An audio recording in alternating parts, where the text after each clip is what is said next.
funny don't stop. Hey, funny don't stop. Shows. The funny don't stop. The funny don't stop. Shows. The funny don't stop.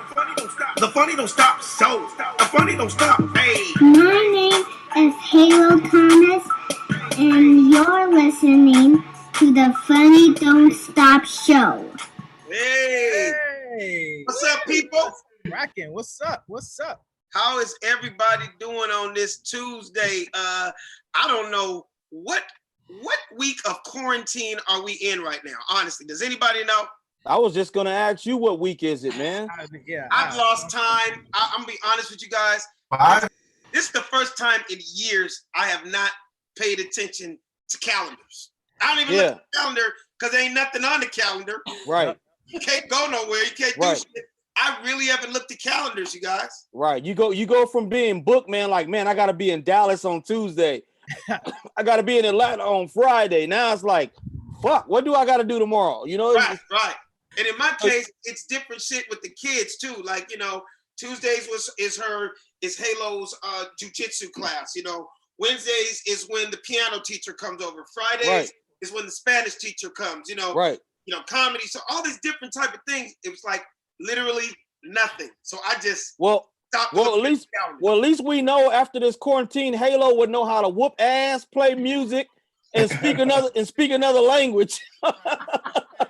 when this shit is over, man. Dude, oh my God. Halo's gonna be the first one getting a job.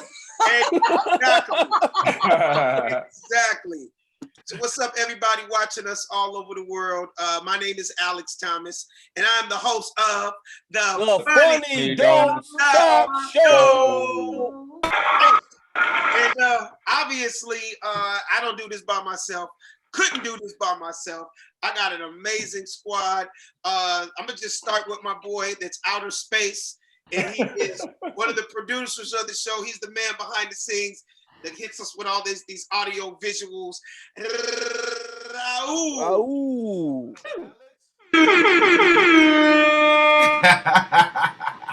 What's up, Raul? How's everything Outer Space? Just bought some cannons to the spaceship. You hear him? Let me hear him again. That's my fire horn right there, man. That's my get out my way. Get out my way. So Raul, there is no traffic. Is there traffic there? Is there traffic up there? But I'm bobbing and weaving through meteors, man. Raul, that's that good weed talking right there. You're in space, dog, dodging these big old rocks. I gotta introduce my girl, super funny, TikToking, blinging Betsy in the building. TikToking. Yeah, TikTok-a-locking. TikToking. How you been, Betsy? How you holding up? I'm good. I'm holding up. You know, I mean, one of the dogs had to go to the vet. He has worms from eating squirrel shit, I'm sure. Yeah. I swear to God, every single episode, your dog has a medical issue. Yeah. I have 5, Alex. Something's always wrong with one of them. So what's gonna happen now? So, yeah, I have about 6 to 10 squirrels quarantining here with me. They eat peanuts all day, every freaking day, and my dogs go out there and eat their shit. Oh my God! Maybe he got E. coli. Ain't that what it is, Savvy? Yeah, ain't that what y'all call it? E. coli? Speaking of E. coli, you guys, it's coming from ass. Man, I watched last week's highlights 35 times. That shit was so hilarious. It was hilarious. Yeah. Oh she my! was crazy, man. The shit that ends up coming out of our mouths. That's what I love. This is therapeutic every week. Gotta give a big shout out to my boy, super funny, hilarious, king of voiceovers, Savvy Amusing. What up, Savvy? What's up, gang? What's going on, y'all?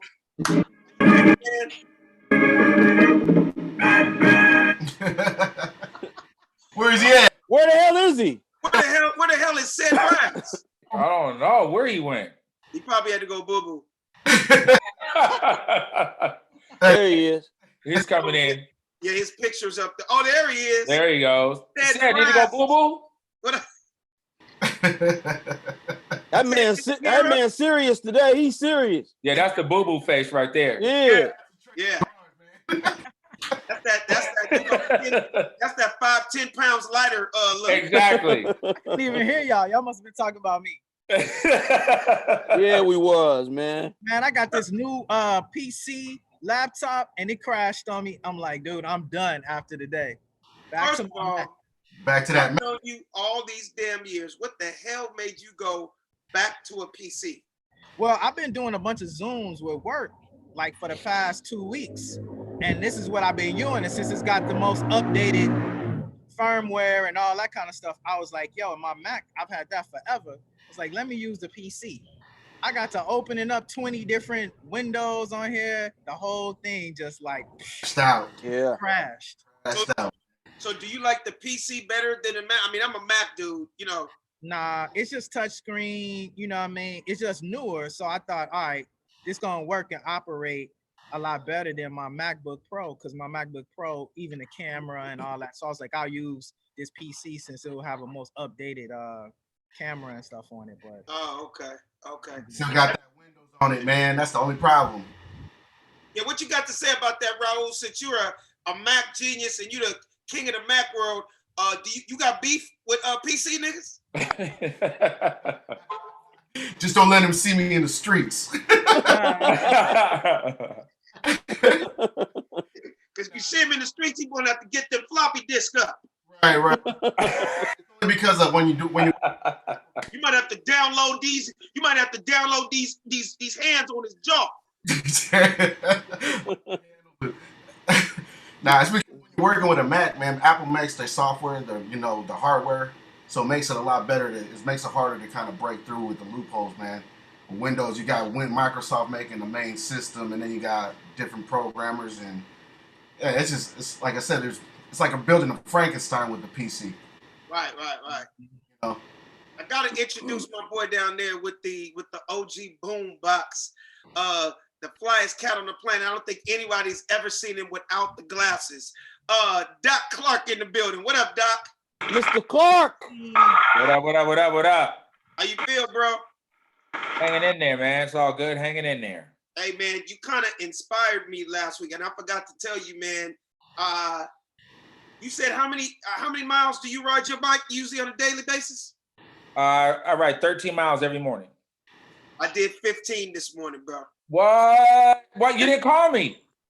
You know what? Because I figured you said you go at like the crack of dawn, like 5:30 in the morning. Yeah, I was done by 7 this morning, so I got up. I was out like at 6. I'm dead to the world at 5:45, brother. I'm up to about 1, so I didn't get out to about 8 or 9. But Was it kind of hot? It was kind of hot a little, right? Yeah. But So I try to beat the sun. When I know it's going to be hot, I try to beat the sun too. Right. It's basically 7 miles to the park, like 6.5 from my house to where? To Balboa? Yeah, to Balboa. 6.5 back. You know, so that's damn near 7. You know, that's almost 14. And then to go get the complete circle around the block. Exactly. So 14, 15 miles. I just know my legs are killing me. That was so you took the bike. So you took that bike trail all the way there. I sure did. Told you, real smooth. It's real smooth. It really is. It really is. Did I introduce to everybody already? Yeah. Did I introduce Savvy? You didn't introduce Seth because Seth wasn't here. He went to go boo-boo. He just came back. No, Savvy. You did. Yeah, you did. Yeah, I just introduced Seth after you. Hey, did you sanitize? Oh yeah, all sanitized, okay. All good. Oh, okay. All good. Oh my God, y'all funny. Okay, so man, we got so much stuff to talk about, but let's talk about what just happened today. Did y'all hear that Ron Gronkowski today just got traded to the Tampa Bay Buccaneers? Is that true, Savvy? Yeah, you know I heard it, man. I heard it. Yeah, man. Apparently, it just seems like it was all planned in the first place, bro. You don't make moves like this without it being planned out. But yeah, apparently, man, the New England Patriots just traded Rob Gronkowski to the Tampa Bay Buccaneers, so he is now reunited with his guy Tom Brady, and they put both of their asses in our division, the NFC South. So it's going to be a very interesting football season between the New Orleans Saints battling for that division against Tom Brady and Gronkowski, man. Hey, but what's crazy is how do we use the word traded? And this dude has been retired was it 2 years now, 1 year? Yeah, I They believe still a had rights couple. to you. When you They still- retire, they maintain. They still hold. My bad, Savvy. No, go ahead, bro. No, your last team when you retire, you only have so many years still left, and your last team that you retire with still has rights to you. So if you try to retire and come back and try to switch teams, they do that so you don't do the old switcheroo on people. So is that the same thing that happened with Marshawn Lynch? Because he retired and then came back to the Raiders and then ended up getting traded to Seattle. Right. Raul, And then he came back to the Raiders, didn't he? Yeah. Oh no, he went back to Seattle. Yeah. Yeah, he went back after he went back to Seattle. Yeah, that just happened today. Hey, when Savvy hit me with that today, and I thought he was joking. I was like, oh, so don't tell me. So Gronkowski went, and now is Belichick the new coach of the Buccaneers also? No, they don't get along. That was the whole reason. That was the whole purpose. The whole purpose was to get away from Belichick. Well, I guess now he's got, his best boy down there with him down in Tampa in the offseason. Yeah. So I think what's the name's over there too? Edelman is there too. Oh, are you serious? At Tampa Bay, yeah, I believe so. I haven't heard that one yet. Yeah. What made you say that, Sid? I've been reading on the news on it as well. I could be wrong. Just recently, as in this last week? It's one of his receivers, one of those white boy receivers he's had. In the last week or two? Yeah. Oh, wow. That was low key. I didn't know that. Yeah, I definitely haven't heard that one. So what did they get for the trade? They said they got, I think, don't quote me on this, but a 4th round draft pick, something like that. That's it? I think so. Here's the crazy part. Tom Brady, 43 years old. I mean, first of all, that's longer than any quarterback damn near in the history of pro football. To have anything in the tank for somebody to believe it. Is his contract 1 year, Savvy? Who, Gronk or Tom Brady? Brady, or is it a couple years? Not sure, man. I don't know the details on it. All right. But it's just kind of funny that at 43 years old, he goes to a brand new team, and then you get a guy that is retired and he's going to a brand new team. It's almost like I feel like both of them are going to do 1 year, and if it don't work, we both done. Like, I already retired. You're 43. You need to retire.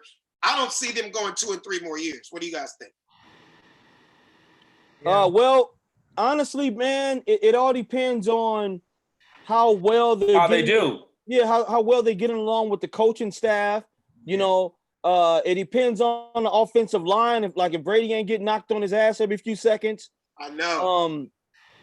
I think a lot has to go into play to keep them there, man. They didn't jump into an easy division. They went and jumped into a very difficult division with the New Orleans Saints on top with a defense that is not messing around. The Atlanta Falcons is not the Boy Scouts, and the Carolina Panthers, they made a few changes. So, I mean, it's going to be a tough division, man. It really is. And I think it all depends on how the outcome is this season, whether they make a strong playoff run, whether they have a shot at being a superior team to make the Super Bowl. I think it all just goes into play, man. We got to wait and see.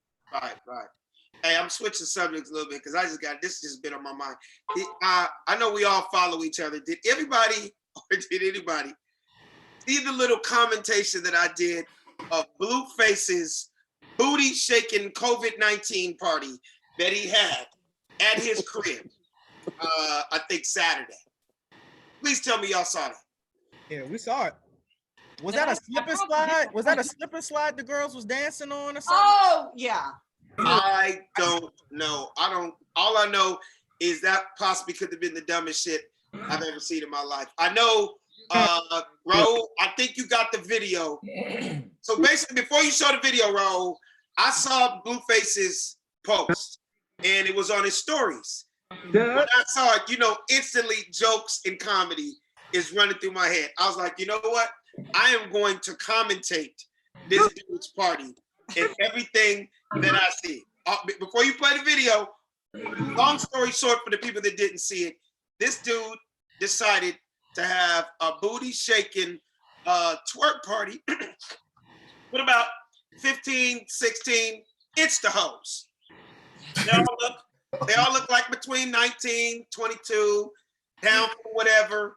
All you gotta do is get them a blunt and some Hennessy, and it's, you know, orgy time and shit, right? Right. But this ain't the time to be doing that shit, Blueface. Like I said, you gonna fuck around and be a black and Blueface, because your ass gonna be in the hospital as the next coronavirus patient. I couldn't believe he did. People will do anything for views nowadays and to try to sell records and albums. But anyway, y'all got to see this yourself. Play that tape. Yeah.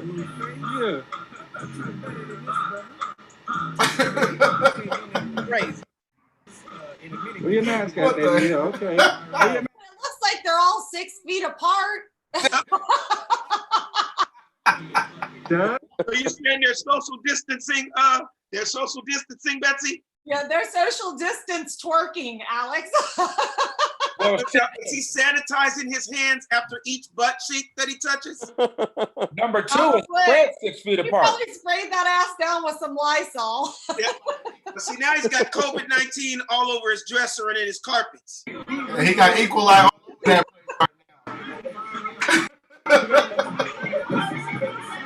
These girls are super young too. That's Oh, you can tell, dude. There's not a kid there over 23. Oh, they about to throw down. Like what Oh, their come on, parents man. Not after she keeps the COVID-19 out her asshole. None of the dudes have masks on, no gloves. Now they're not social distancing, which I'm wondering, are they quarantining together? Because this is Are they not. fighting? Oh, they're fighting? Yeah. Oh. Why? Okay. What is going on? All I know is turning into the bad girl. Cause she already got the virus. They're sending her to the hospital right now. Hold on, Alex. You didn't even look at your own video. No. I'm wondering what. I sent something to Raul, and he's putting up a whole different video. What happened, Raul? Right, Raul got the whole video like he was there. Uncut. Raul, I sent you a video. This is not it. You got the raw uncut right here. Hey, that's what you sent me, man. How did I get this? Okay, because when I sent you, not only did I edit it myself, but you hear my commentary over it. Oh my God. That's how I know this is not what I sent you. So you know what it was? Your ass did your own shit. Nah. Oh my God. This is not, I mean, this is the Blueface video, but I sent you what I did. I did a commentary. Yo, take us back to gallery. Put us back on gallery. Yeah. Damn. Bro, what the hell happened? That's what you said. That's the email that I opened up. Oh my I'm walking God. around looking like Teddy Riley and Babyface right now. Exactly. Technical difficulties. There was so much comedy in that shit. Oh man. Get it together, man. I'm gonna get it together. No, that hype man in the background though. That was. I know. Oh, Doc, was that one of your boys? Was that one of your boys from back in the day, Doc? No. Hell no. Hey. I'm not claiming that. Hey, You knew all the dances. You ain't know. Lord. Nah. so He's not from here. what you say? I said Brown's not from here, is he? No, Breon's not from here. I don't know what. Well, we're gonna get on that in a minute. We're gonna get on that. All right. We're gonna get on that next. But before we go there, basically, long story short, I just had to do that as a PSA to all the young guys that are thinking that they're, immune from the shit. And I don't care if it was 22 butt naked hot chicks. Guess what? Every single one of them could have it. And you and all your 4 or 5 boys, that wasn't being too smart. That's all I'm saying. I don't know if you guys have anything to say about that. Nah, man. I was just saying earlier, man. That's what the problem is. It ain't really necessarily COVID-19. It's people that's not following the rules, man. Social distancing only works. Quarantining only works if everybody is quarantining. So if you got a handful of people that's saying, fuck it, I'm finna go to a party or I'm finna invite some chicks over it, this shit just keeps spreading and spreading and spreading, and we only have us to blame for not paying attention. At that point, you can't even blame Trump or Fauci or nobody else. If you're not paying attention, then that's on you. And trust me, all the fellas know this. If there was 14 girls there, he hit at least 10 of them that day. Just walking. Absolutely. Yeah, he did. Oh, come on, man.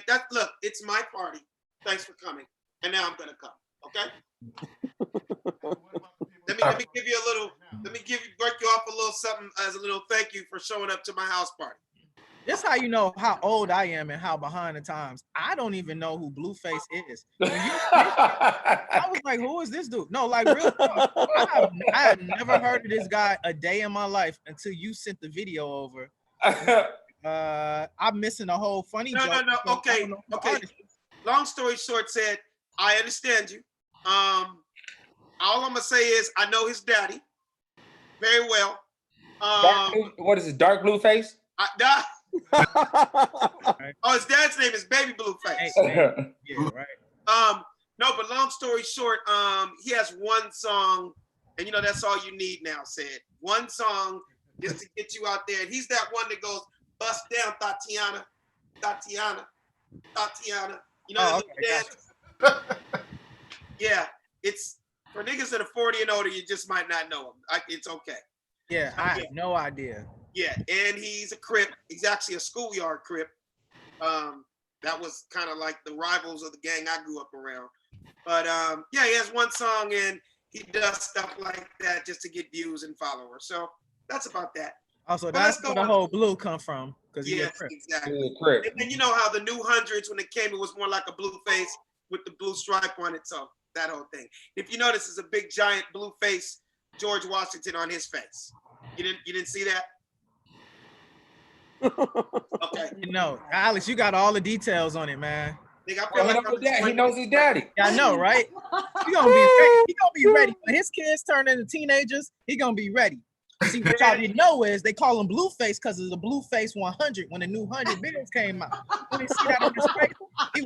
He sound like me with my conscious theory, right? Man, in a social commentary world, I'm like, yo, if you see that, that's the Pythagorean theorem of the scientific quadratic equation, right? Alex is over here breaking the ghetto shit down. And you making me feel like I'm explaining it to my grandfather. Man. Speaking of technical difficulties, did you guys see Babyface versus Teddy Riley?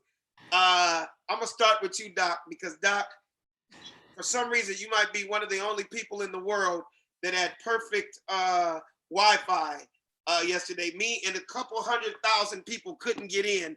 I had to watch the shit on YouTube. Well, there was an issue with iPhones.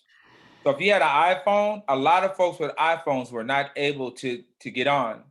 And that's the majority of all of us. Right. So, and Instagram actually sent out like an apology stating that there was an issue with the iPhone. So it was best for you if you had an iPhone to watch it from your computer on Instagram, or like what you did is go to YouTube. You see the memes? They were killing with the memes. Go back to that meme, Raul. Go back to that meme. Jam. Yep. Hey, so long story short, Doc, explain to the people that are watching right now that have no clue what we're talking about. Explain who Teddy Riley is, who Babyface is, and what was the magnitude of this and why. Well, Babyface is one of the most, I would say, prolific songwriters as far as lyrics are concerned. He's like our generation's Smokey Robinson. Right. Has written for everybody from Bobby Brown to Eric Clapton. Like, he's an incredible prolific songwriter. Teddy Riley, on the other hand, is more known for production music-wise, right? So he is the architect and the founder of what we call New Jack Swing, which is its own genre. Although it's hip hop, it's R&B, but the swing part of it is what he developed, and it's a whole different sound. So the magnitude of an architect of its own genre, production-wise, and such a prolific songwriter, for them to come together and quote unquote battle, but really it was just like a celebration of a certain era of music. Right. And to bring these two powerful musical forces together was just something that was just really dope for just the culture of Black music. Yeah. And it was, I would say, like, Teddy Riley's New Jack Swing had to have like an 8 to 10 year window of damn near everything you heard on the radio. I would say from 87 to damn near 95, you know, musically as far as R&B goes, if it was a hit, damn near had to do something with either Teddy Riley, Babyface, and of course we got to throw in there Jimmy Jam and Terry Lewis. Absolutely. Yeah, people from that generation. But that New Jack Swing, I mean, that was TV shows, movies, just anything. His sound was just of our generation, our 20 to 30 years. You know what I mean? Absolutely. So I think, again, that's just what made it so big. I'm not sure if the battle was fair in regards to what each of them do, each of their skill sets. Like Teddy Riley's known for, again, production-wise, music, very up-tempo, where Babyface is known for lyrics, but more geared towards females. They're more ballads, and he wrote it. So it's a lot different to get a writer and a musician that makes the music. Right. So that made it a little kind of like, not saying unfair, but it's just different. And no matter how dope of a prolific songwriter you are, it's hard to compete with tempo. And that's what Teddy Riley has. Teddy Riley has tempo. Right. Yeah, but Babyface has voice too. Don't forget, Babyface is a ridiculous singer. Oh, absolutely. Absolutely. And that wasn't fair when Babyface S curls. Babyface at one point. Yeah, they both had some amazing texturizing. Absolutely. Well, right there, Babyface looks like Frankie Lyman. I love Babyface. Oh man! And you know what else? You know what else, Doc? It was super educational for the generation after us. That have no idea. That heard so many songs and had absolutely no clue that, oh shit, Babyface wrote and produced that? Right. Oh shit. Teddy Riley, because remember, they both had their own solo careers also, and they both had group careers. Think about it. Before Babyface was solo, he was in a group called The Deal. The Deal. And they had him. Then he went and became a solo artist. And then on top of being a solo artist, he had some of Boyz II Men's biggest hits. Some of Bobby Brown's biggest hits were written and produced by that man. And what's so crazy is when you hear their songs that other people sang that he gave to them, you go, wow, Babyface could have easily sang that shit himself. And once you listen, if you kind of know Babyface as an artist and you hear those songs, you can hear like, damn, that is Babyface. You can tell that Babyface wrote that once you get familiar with sound. See, you guys probably haven't been to a Babyface concert recently. What he did on that was basically what he does at his concerts. Right. You saw that. We witnessed that at Essence Festival. Yeah. So what he does is he'll do his solo stuff, but then it'll be a portion of the show where he's like, look, these are the songs that I wrote for other people. And then he performs. Oh, no, but you forgot how he says it.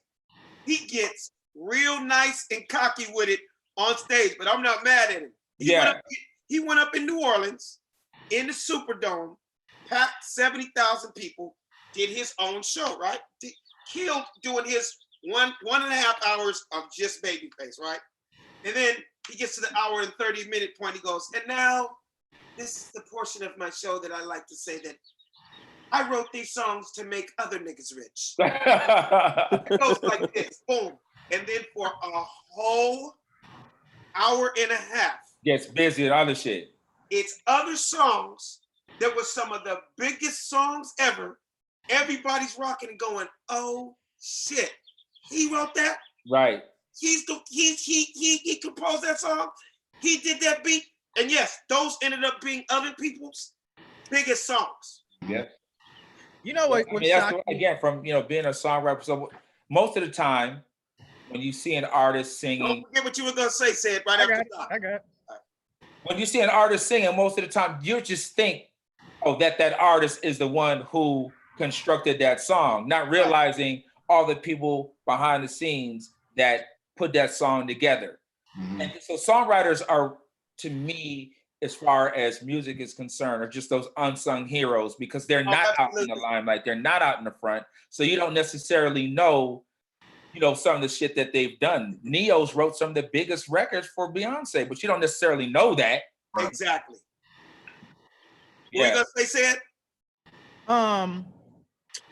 I was gonna say the first round. We didn't really talk about the hierarchy of how we got to this actual second round. We just went to the second round, like that's where this story all began. But that's not where it started. The pre-hype came from the first round that they were supposed to do on Saturday.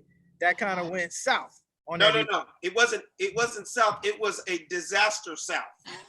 Long story short, for the people that don't know, Teddy, as we know, Doc, I put the pieces together because I kind of came in and I even called Doc.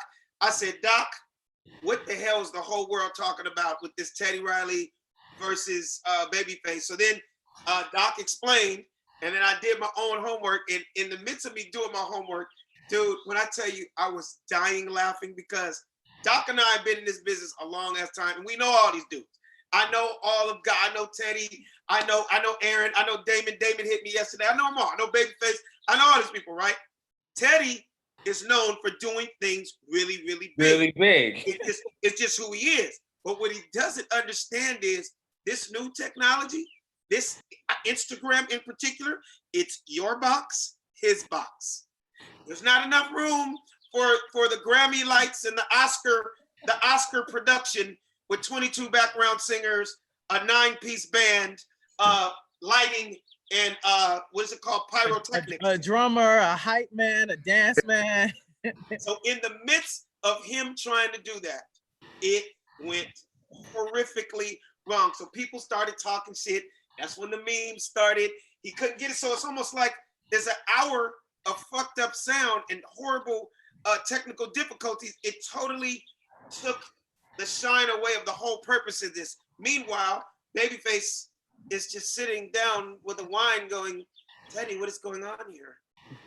Right. I think my classic one was before it even went south.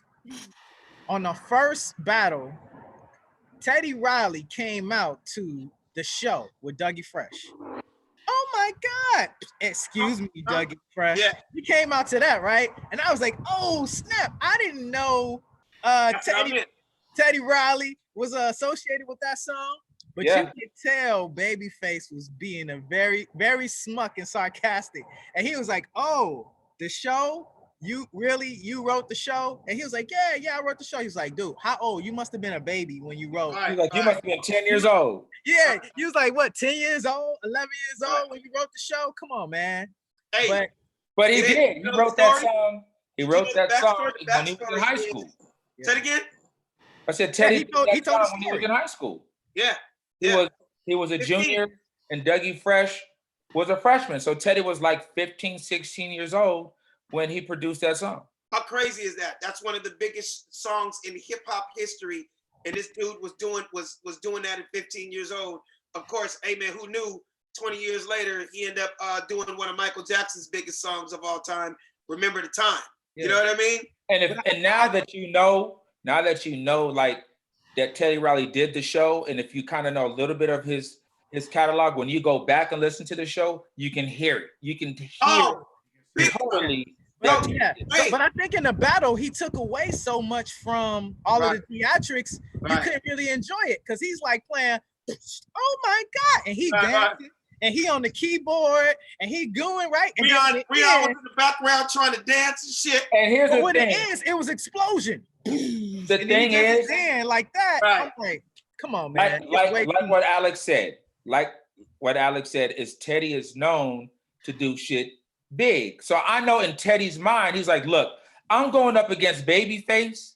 I'm going to try to bring a show and do something different from all the other battles. So I get it. I understand his mindset, but also in this forum, what's dope is it being stripped down and being so simple. Just play the shit off your fucking computer and just play the hits because that's what people really want to hear.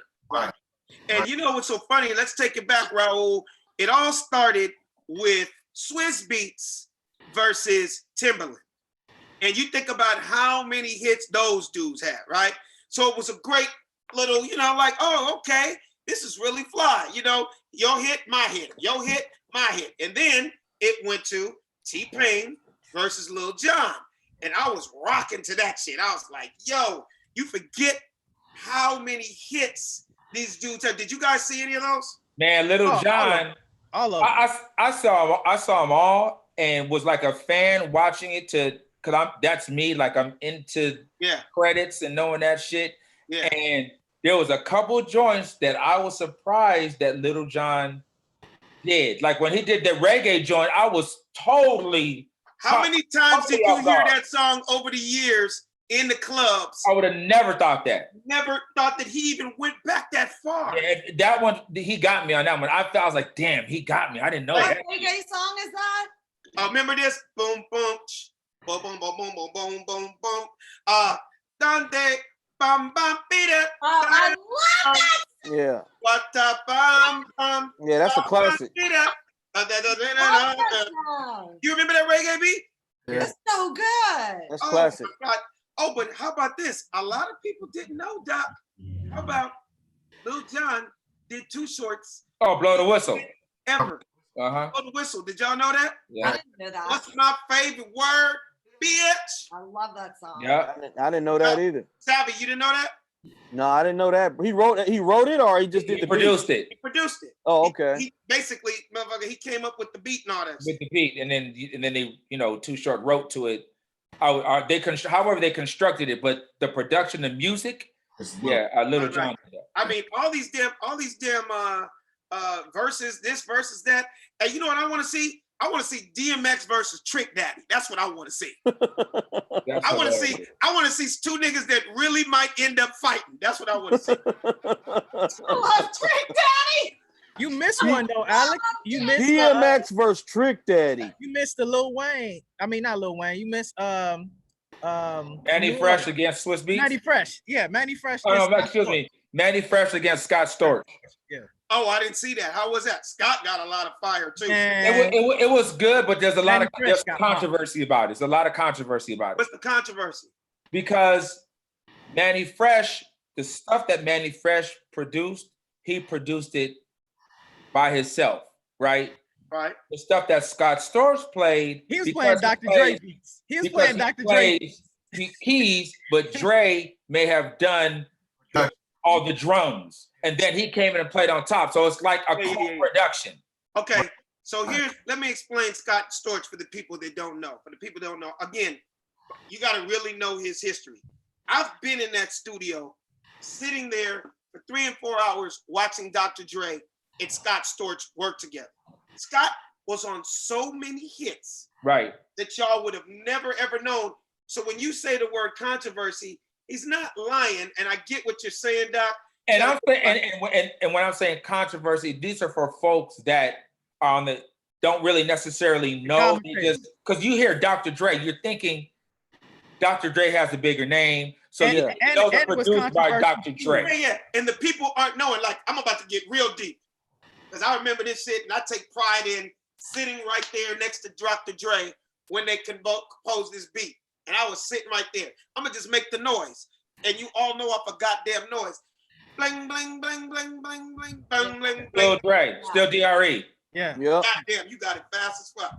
Do you know that song, Betsy? Still? Oh, Catholic? What are you saying? Dr. Dre did that beat? So let me explain where Scott Storch comes in. Dre would be on the board coming up with a beat. And I used to not get it.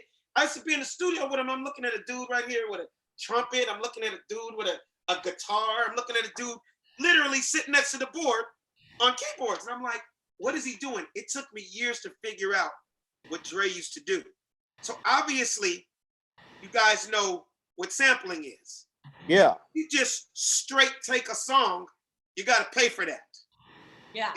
It's got to get clear, right?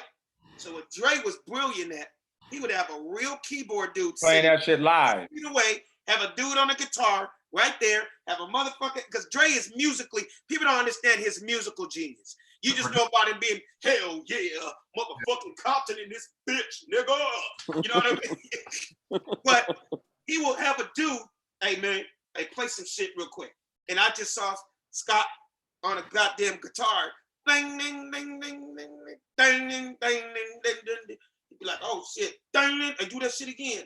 Ding, ding, ding, and he'd be like, oh shit, push play. And he just recorded right there. Yeah. And he would take that little riff and put it into this beat that he's working on right here. Just loop it. Hey, run that shit back.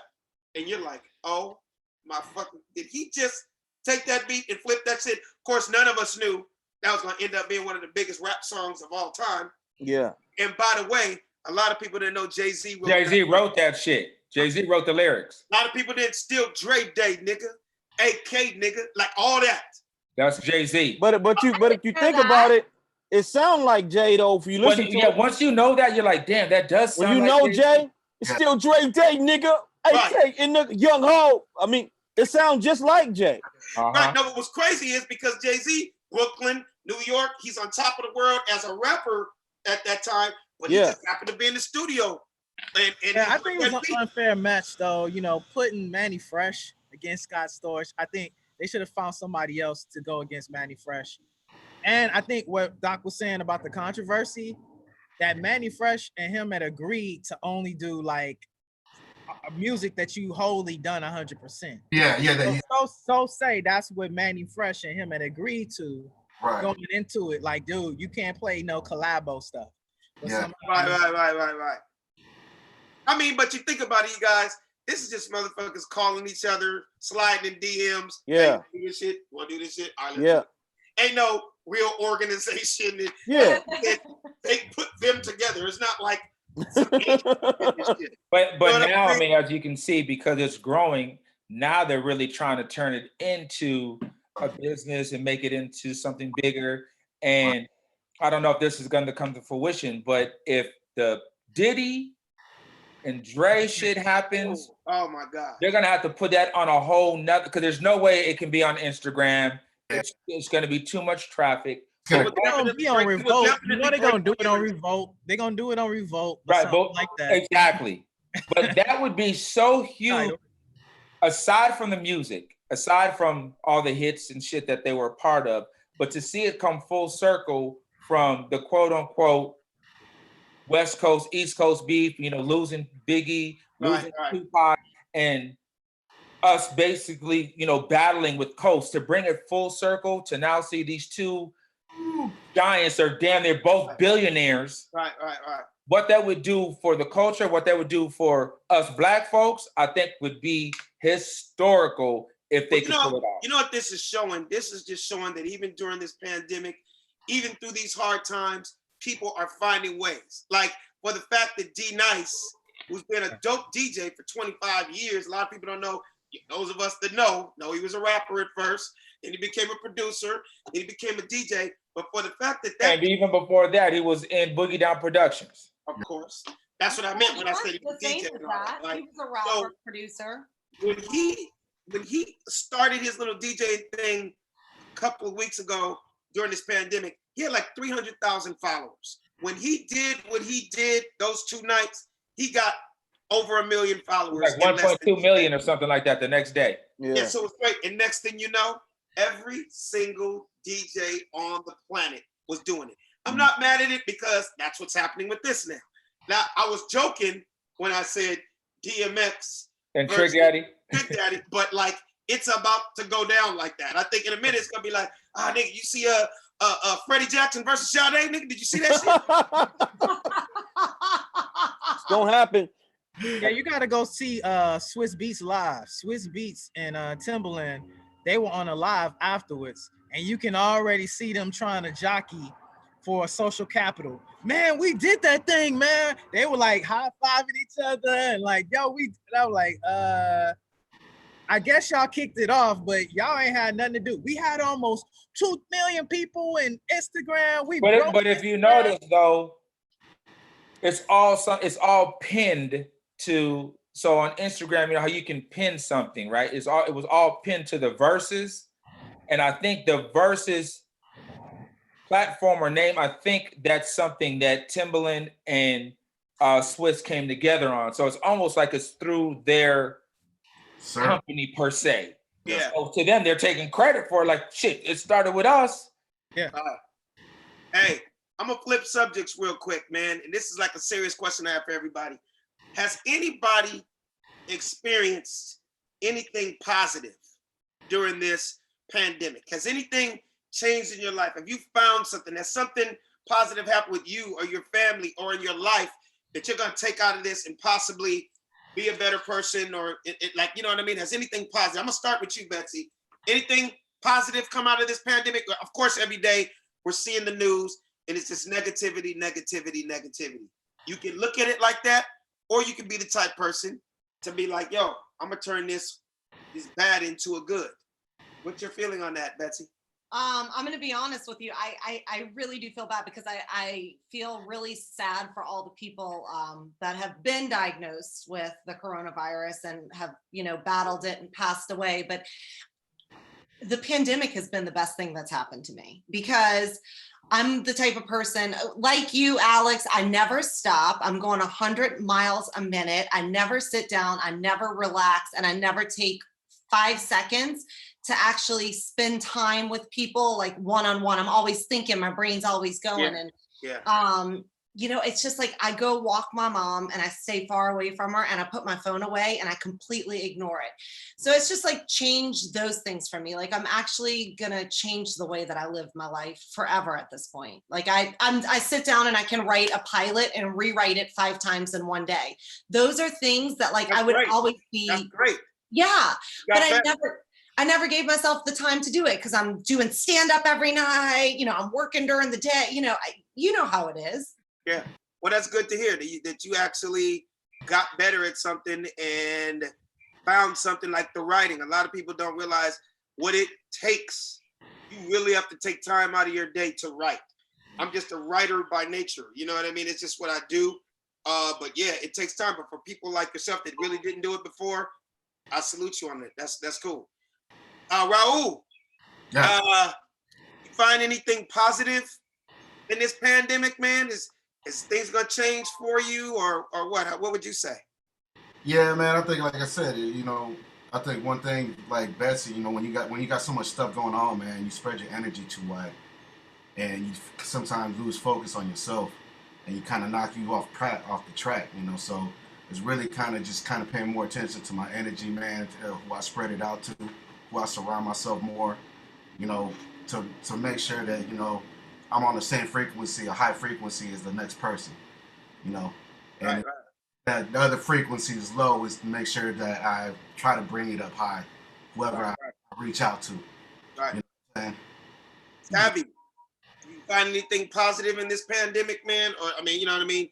You can look at it as a super negative thing, and you know, you can let it get you down, or you can be like, yo, I'm gonna put on my big boy pants, pull up my bootstraps, and not let this stop me or stop my forward progress.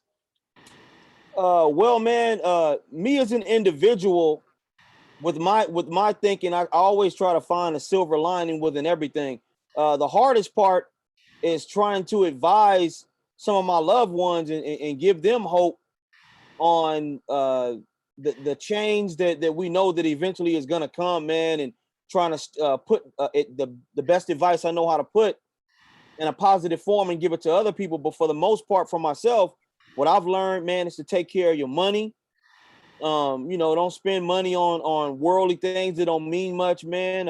Don't be underprepared as far as grocery shopping, the things we took advantage of, man. Simple, like Lysol. I mean, I still can't find Lysol. I still can't find disinfectant wipes. I mean, me too. just minor things like that you'll just be like, oh, I'll go get some more Friday, or I'll go get some Tuesday. That you just simply need to be stocked up on, and not spend money on stupid stuff, Jordans, jewelry, fly gear. You know, that money is important, and just simply, I'm thankful for the most positive thing that's came out of this for me is I've been getting a lot of opportunities to do online work and campaigns and voiceover auditions and things that require a voice, and digital monetizing. I've been getting a whole lot of opportunities to do things like that. So if there's anything positive, other than me being COVID-19 negative, will be able to monetize off just simply being at the house. So basically, you just got your priorities situated and been able to focus on some things that you weren't able to focus on before. Absolutely, man. And going into the duration of this thing, even when we're out of it, with a whole new mind state on how to take care of your money and don't take nothing for granted. All right. Doc, what about you, man? You found anything positive in this? No. Don't blame you. Doc had his shit together before this. What he had his shit together. What do you mean, Doc? Explain. No, not like that. I mean, I haven't done anything too different, with the exception of obviously staying in a little more.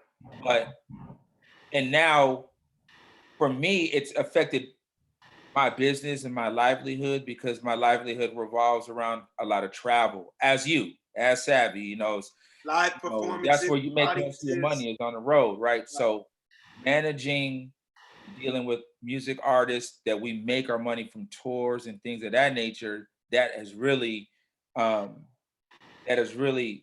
affected us. So it's just now at this point trying to navigate and figure out, okay, I'm not able to move around. So what can I do? What can I develop? How can I figure out a way to monetize, besides having to go fuck my landlord up and say, hey, I don't got nothing for you.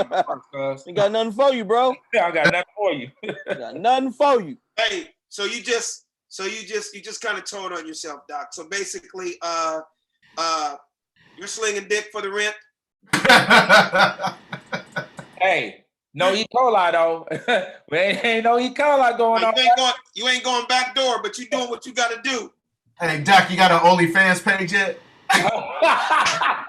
He probably do got one. Hey, ladies. Alex is like, I'm a writer by nature. You're a writer by talker. That's a good one, Doc. That's a good one. Is that a good one? Yeah, Doc, you like this. Ladies, hit me at Dick in the Dark 21. Hit me at Dick in the Dark 21. And let's get this party started. That is hilarious. Oh my man, that's crazy as fuck, man. Oh, so sad. What about you, man? You found anything positive in this pandemic at all? You know what? Did you have a question, Savvy? You had something you wanted to say? No. Oh, I saw the little icon. Oh, I thought you probably did that by accident. Did I? What did I do? Was I clapping? That little clap, that little hand sign thing? Yeah, I was just clapping. You know that. Real quick, say it before you go. Write that down, Doc. Dick in the Dark 21. That might make you some money, nigga. Dick in the Dark 21. I'm taking all suggestions. Yeah. Hey, if I take a profile picture, I don't have to have my dick out, do I? No, you can't have your dick out on your profile. You got to just tease. You see, not on the profile. Not on the profile. You got to make them. Hey, I don't know. Draw in. I don't know. It's just what I heard. I don't know. Hey, Alex, they got to subscribe to see that. Oh, okay. There you go. Yeah, you gotta I didn't even know guys had that. Like, to be honest, I just got hip to that. I didn't know what that shit was. I just found out about that. I didn't know what that was. Hey, man, people are doing all kind of shit. You know the old saying, people do strange things for a little bit of change. Hey, Right. but Alex, check this out. You ain't gonna believe this though. Black China is charging people $300 for a follow back on Instagram. I heard that. And $900 for a live video. Yeah. You think she's getting it? I believe she probably is. Yeah. What's the going rate for some head then? I mean, while we at it, you throwing prices out. Right. That means if you got your bread, you can get that head. Right. You got your bread, you can get that head. hey, if she charging $985 for a butt naked twerk, what happens if you say, look, I got 10 grand right now, and I'm gonna come throw it over your gate, but I'm gonna need you to step out to the car right quick. Oh, I'm taking all them deals. You'd be like, what that mouth do? What that mouth do? Hey, brother. Did you say you want a social distance? No, I said I want a social dicking. That's what I said. Nigga.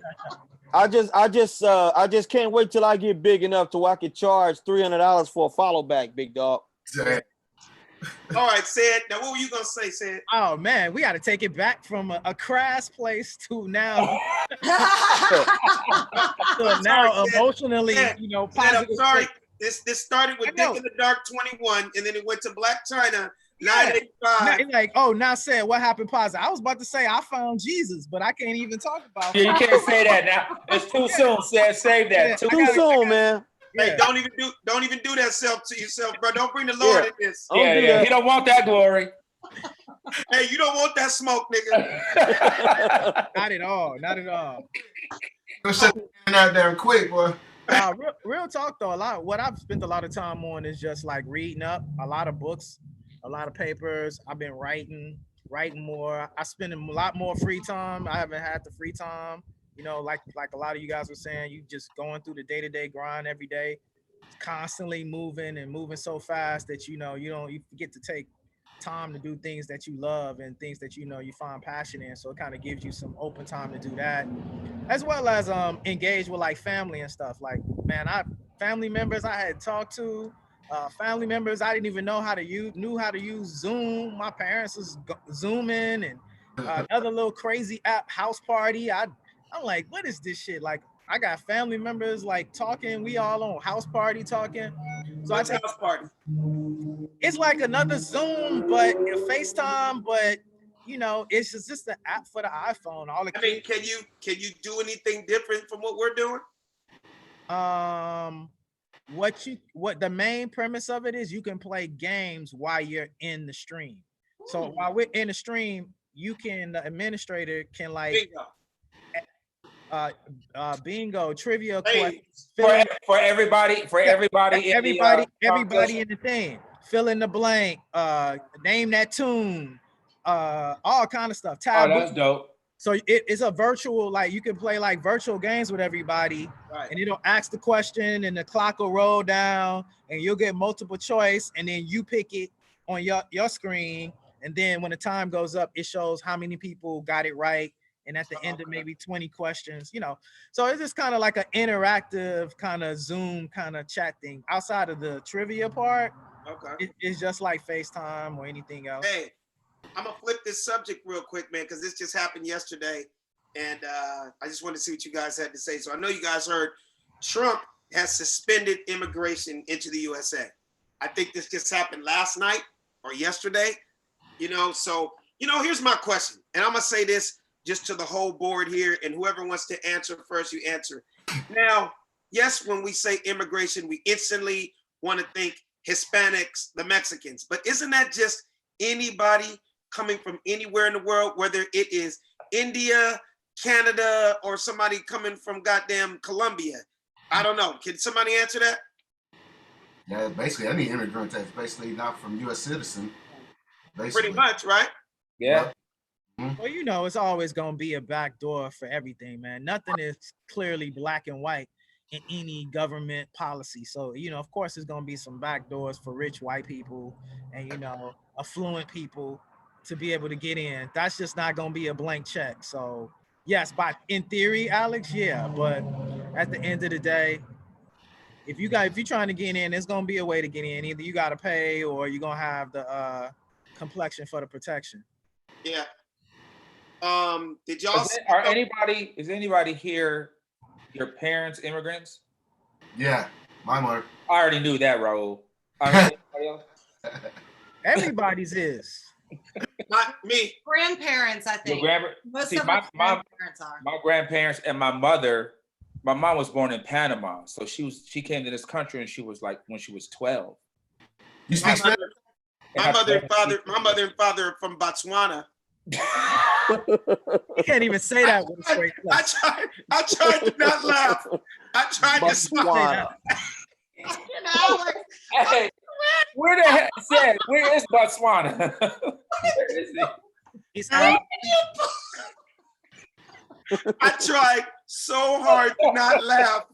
It's my I miss sitting next to y'all. I miss sitting next to y'all. Botswana.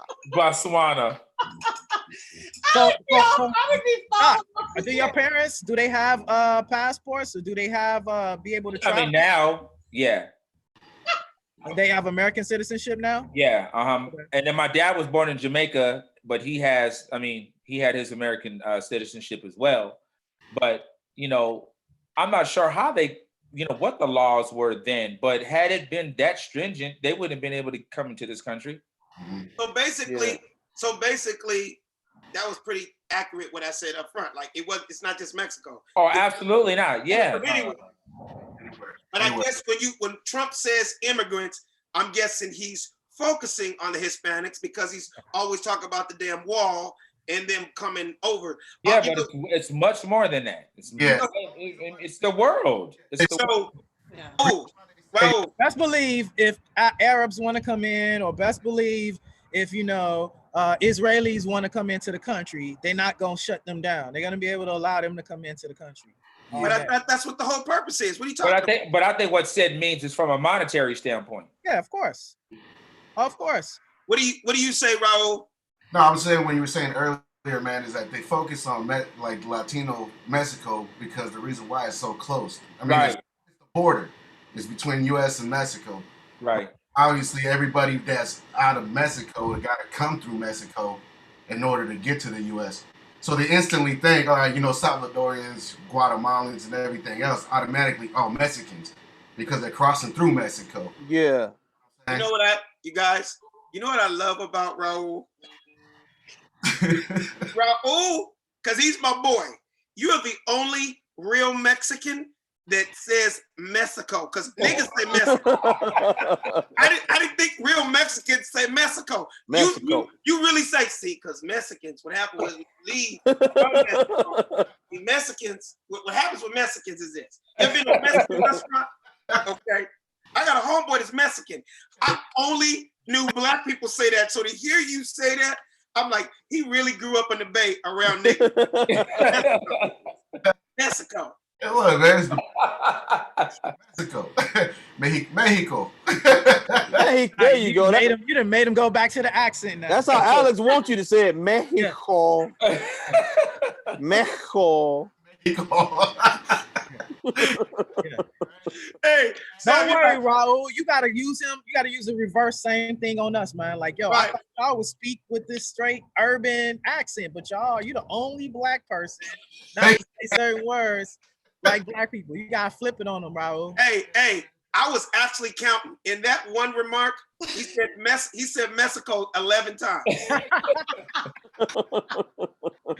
Hey, I'm gonna get on to this next. This is kind of on the same topic, but I know you guys had to see the video of Robert De Niro, what he had to say about Donald Trump. That motherfucker was not like all gas, no brakes. Play that video real quick. I did not see that. You didn't send me that one. That video I didn't hit. Oh, there's no telling what video Raul will pull up. Robert De Niro. Get you that. Yeah, he said Trump says he wants to punch people in the face. Well, I want to punch him in the face. I know, right? Yeah, he's not playing. But he's been on talk shows and all over just slamming them. Yeah, he don't like him at all. De Niro has not been fucking with Trump from day one. Yeah. No, if I hold my phone like this, can you see the video if I play it or no? Damn, I sent it to him too. Darn. I have it pulled up. He really went in. Yeah. Hey, so you guys, this is kind of, upsetting, man. It just kind of bothers me, but there's obviously nothing we can do about it. Let's say over 22 million Americans have went unemployed in the last 4 weeks. Yeah. That's a big jump, man. Yeah, that's pretty messed up, man. Yeah, that's like instant, what's it called, recession? Or what's the word? Depression? Yeah, I mean, no, it's definitely depression in that too, but I'm talking about. You ain't never lied. Yeah, there's some depression in there. It's a word, right? It's a bunch of them, Alex. They're all different economic terms. So either it's a recession or depression. All of broke motherfuckers. It's all that. Hey, a recession leads to depression. Right. But they Man, basically. You know what? I got a question I want to ask Said, man. One of the reasons I want to ask Said this because he seemed to be like most informed about this pandemic thing before it hit. So I've been backtracking, and I saw a speech where Bush was mentioning a pandemic potentially. I also saw Obama mentioning a pandemic that was going to take place in the next 5 years, and it happened. So what I'm saying is, how does a person know a major disease can possibly be on the way? That's question number one. Like, how do you know that a disease may be potentially on the way? And even if you do know this thing is on the way, if it's airborne, how do you prevent this thing from happening, even if you do know it's on the way? Yeah, that's a good question. I think that this isn't anything new. So there's always been massive pandemics, epidemics, whatever you want to call them, going on over the years. So that's the first thing we have to recognize. Two, this thing has been going on in China for a long time. I think even at least maybe 5 years ago, I've seen every Asian person walking around LA with mask on. Yeah. And we look at them like crazy. And it's like, oh, they got the mask on, because it's part of the culture already there. So I think this is just about it finally, what's the term? Chickens coming home to roost? Yeah. It's just finally coming into America. So I think a lot of this is we already seen the bubbling sweating. We talking about climate change and climate shift. These things just don't happen overnight. We see them happening, but we just ignoring them. And then when it finally hit us in the face, then we got to deal with it. So I think that's the biggest thing about it. We talk about airborne, I think is what we're doing now. Technically, we have no cure for it. Think about what they're telling everybody when they get it. Just stay at home. Just stay away from everybody. And if you got it, it's just going to stay out your system. Forget trying to contact it. How do you deal with it when you actually get it? It's actually nothing you can do, but just let it run its course. So a lot of it is just that level of simplicity. Thinking about it. Hold up. Doc, are you okay? Yeah. Huh? It's crazy. I will tell you this though. Do we need to delete you off this Zoom, nigga? Finish what you were saying, Betsy. There's like a special that was on, and it basically said, I wish I could find the name. I'm looking, but if Americans could just do without animals, period. All of these, like look at the bird flu. The bird flu, they always say it's not if the bird flu happens again, it's when the bird flu happens again. And all of this is from eating animals. Like the bird flu could have wiped out way more. I mean, what did it wipe out? Like it wiped out chickens, like billions of chickens, right? That was like in the early 1900s, right? No, that was in the, what was that, 90s or? Oh, no. The bird flu, the first one, I think it was called the Spanish flu or some influenza or something. That's an airborne, but that comes from animals, from consuming animals. Yeah, like, and if we would leave wildlife alone, a lot of diseases and stuff would stop as well. So did you guys? But that would be a direct conflict with you though, right? Because we're domesticating so many animals, so leaving animals alone would probably mean not just eating them, but not domesticating them, not dwelling among them. You know, that leaving them all alone would be just leaving them in the wildlife. As far as eating them, like eating wildlife, eating, animals breed. You got to remember, if you left cows alone, we slaughter 1.2 billion animals a week for food. That's a lot of breeding of animals. If we left them alone, there would never be that many animals on the planet and dealing with, you know what I'm saying? There's shit going into the air. And I mean, people never think about that, like salmonella, E. coli, but all these things, it's all what we do. Got you. Hey, so did you guys hear a lot of celebrities are stepping up, helping out their communities? Speaking of birds, Birdman. Who's awesome. Also, he's helping out. He's helping half of the city pay their rent in New Orleans. Did y'all hear about that? No, I did. I heard about it. So, Alex, when you gonna start helping South Central, man? All right, Alex. let me be the. Ass over to the swap meet. Hey, bro, I want to be the first one on the list when Alex start helping South Central out, man. I'm right here. Oh, Santa Claus. Hey, I'm gonna go by every house I grew up in. I'm gonna just throw $5 on everybody's loan. I got 5 on it. Love y'all. Y'all gonna get y'all a loaf of bread with this shit here. I wish I could go back to Kenner and help the people there. Is that where you're from?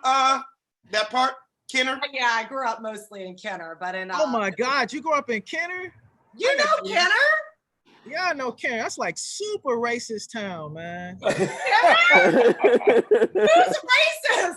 I'm the only racist. I'm not saying you. I'm not saying you. I'm not saying you. I'm saying the town. The town. Are you really serious? Wait, are you serious right now? You know, Yes, you know where Loyola is. I got family in Marrero.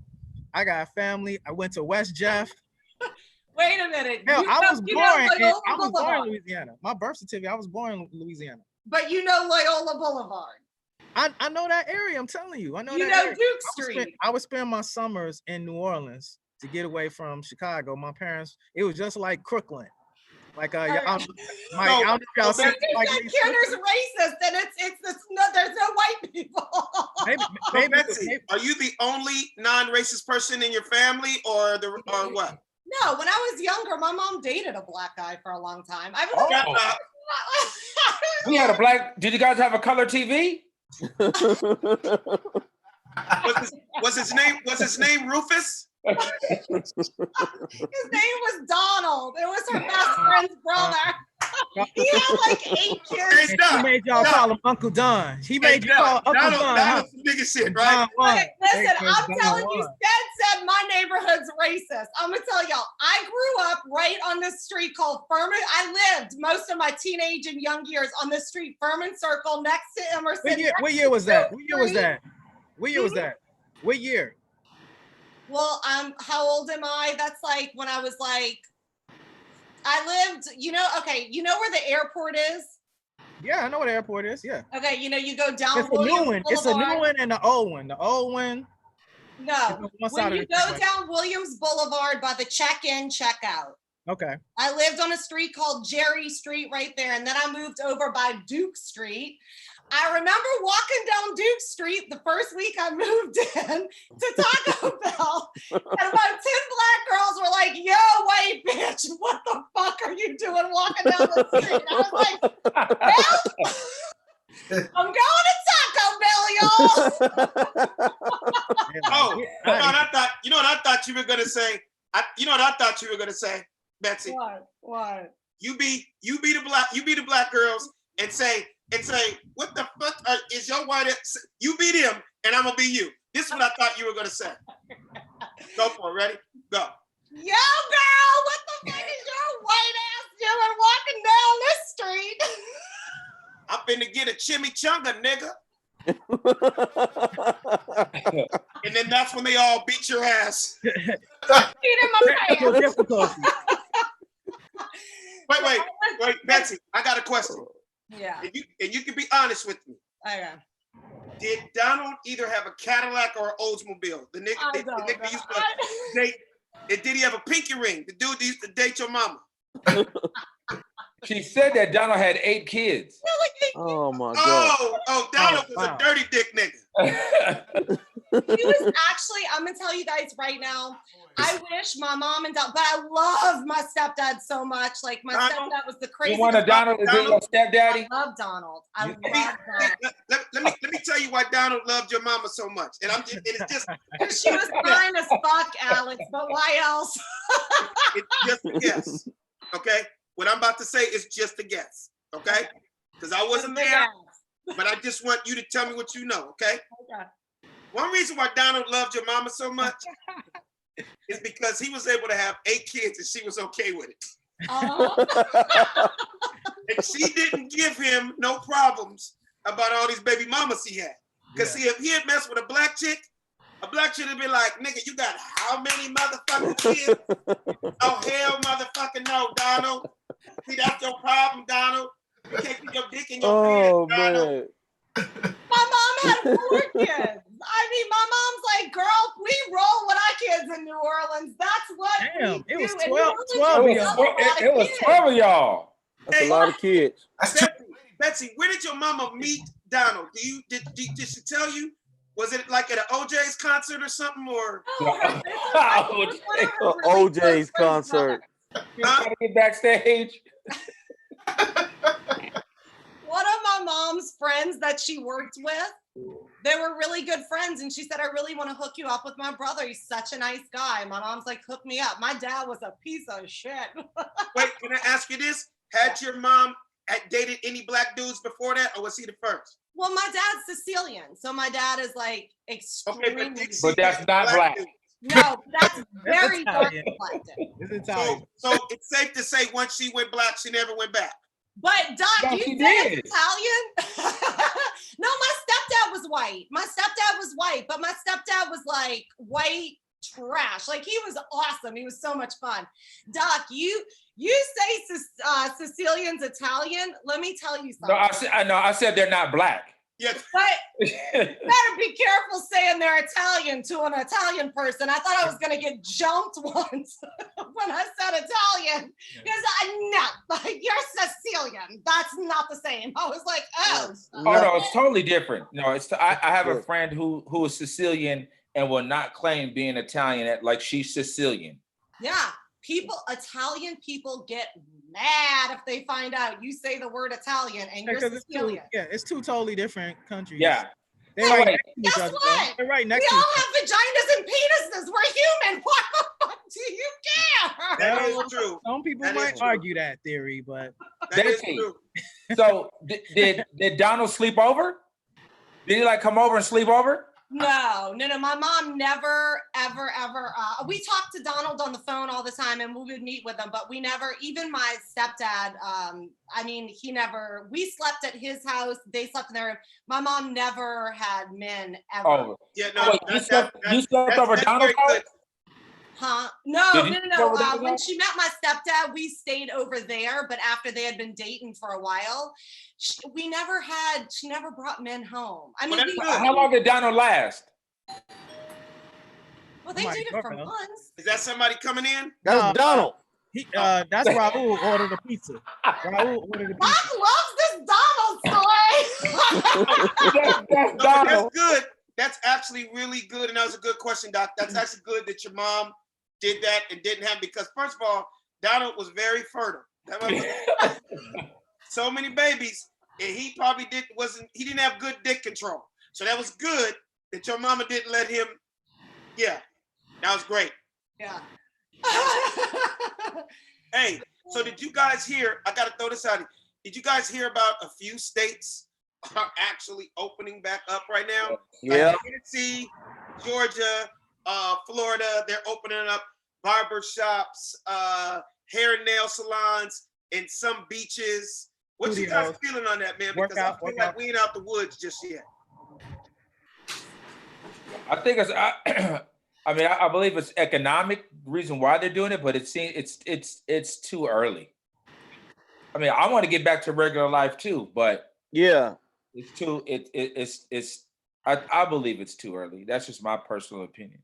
Well, did you see this? Did you see the doctors and the nurses like posting, well, on TikTok, because I'm on it all day because I'm like a 14-year-old idiot, but they literally are posting and they're just like writing the messages like, if you're out protesting to open back up and you get COVID-19, please stay home and don't come find us and ask us to put you on a ventilator. Right. And I think that's fair. That's a whole subject in itself. That's like a whole topic in itself. These people that are out there protesting to go back out, because you know that ain't but one type of people that's out there. Yeah. Republican, general market, middle American people. They're the ones out here arguing. You don't see any minorities out here protesting for that right. And I think if that was something that we were doing, they would quickly have a label on that. But we just calling them people, right? It's a certain amount of people that's out here protesting, but they're out here with guns. Yeah. Waving American flags, Confederate flags. Oh, the whole movement. Protesting about being able to go back to work. That's what they're protesting? Yeah. And these are militia groups. They taking over capital city areas, like going into governor mansions. Really? Like, crazy. Yeah. Wow. It's scary, Doc. It's really scary. Hey, real quick. All right, I'm in. Is he in? There he is. Oh, There he is. Ladies and gentlemen, Reggie Bush in the building. What up, Reggie? What's up, man? Hey, Reggie, don't make me jealous. It looked like you just got off the golf course. I did. Oh, hold up. What golf course did you go to that's open here in LA? Hold on, I'm about to tell you the name of it. I really don't know. Wait a second. You just played a golf course that you don't know the name of, bro? Nah, my boy sent it to Simi Hills. Oh, Simi Hills is nice. It's an older course, but it's still challenging. I walked 18. So how in the hell did you do social distancing on a golf course? What you mean? That's the best place. Huh? That's the best place to do social distancing. Well, I guess so. So you guys walk. There's no carts. And what? How'd you hit them today? Actually, pretty good. Did you really? I was, yeah. And I was surprised. I see you got a fresh haircut, looking 12 years old up in this bitch. You look young as hell, bro. Hey, man. You know that black don't crack? Hey, say what's up to everybody. That's my boy. How you guys doing? In the spaceship. What's up? Yeah, the background is crazy. Yeah. And that's Betsy Cox up there. Betsy, that's my boy Reggie Bush. How you guys doing? Hi. And that's my boy Sid Brass here with the glasses on. What's going on? How you doing? That's my boy Doc with the glasses on with the boom box behind him. What's going on? Yes, and that's sir. my boy Savvy Amusing right there, man. Just go. Hey. Yeah. We gonna dive right in and make you a part of this whole thing right now, because we're just in the middle of a heated discussion, and I want to see what you feel about this, man. So basically the dude, Dr. Anthony Fauci, right? He says if we open the country back too soon, it can backfire on us. And to me, it's kind of like when Kevin Durant came back and he wasn't 100%. Bro, he should have never been out there. And what happens? He gets hurt, and now he can't play for a whole year. Yeah. You get what I'm saying? Yeah. So I guess what I'm trying to say is I feel like people getting out and about too fast, too quick before it's time. Yeah. That could be kind of sketchy. What's your feeling on that, Reggie? Man, I agree with you. I agree. You know, there is because Atlanta, I believe Atlanta, the mayor just opened up the city, and I know Georgia, Tennessee. Yeah, there was a big debate about that as well. He opened up barbershops. We were just talking about that. He opened up nail salons and the beaches, and I think the chicken spots. So hey, everywhere niggas is gonna go. Waffle House got to be open. The Waffle House gonna be open. I'm like, man, are they trying to get black folks out just to test it on us? Right. And then we die in this next month, they can be like, oops, we made a mistake. You know what? My bad, guys. July. Yeah.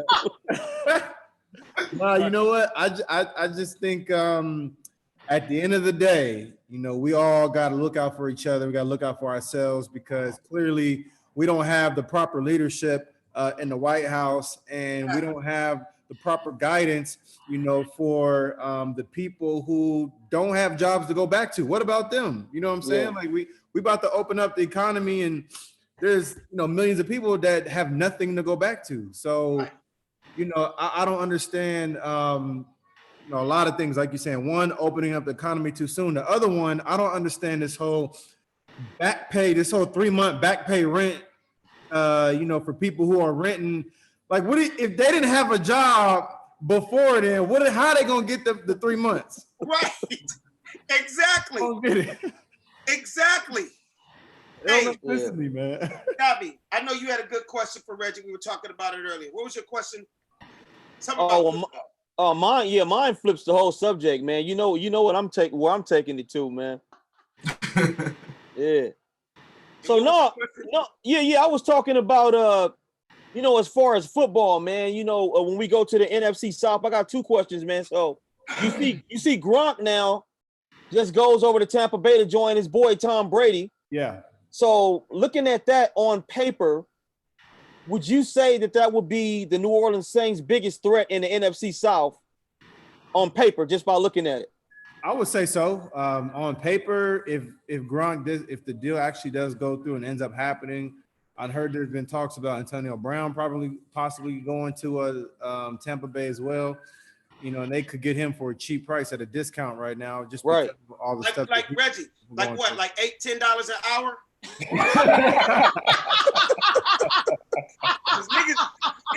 niggas need money right now, bro. Free.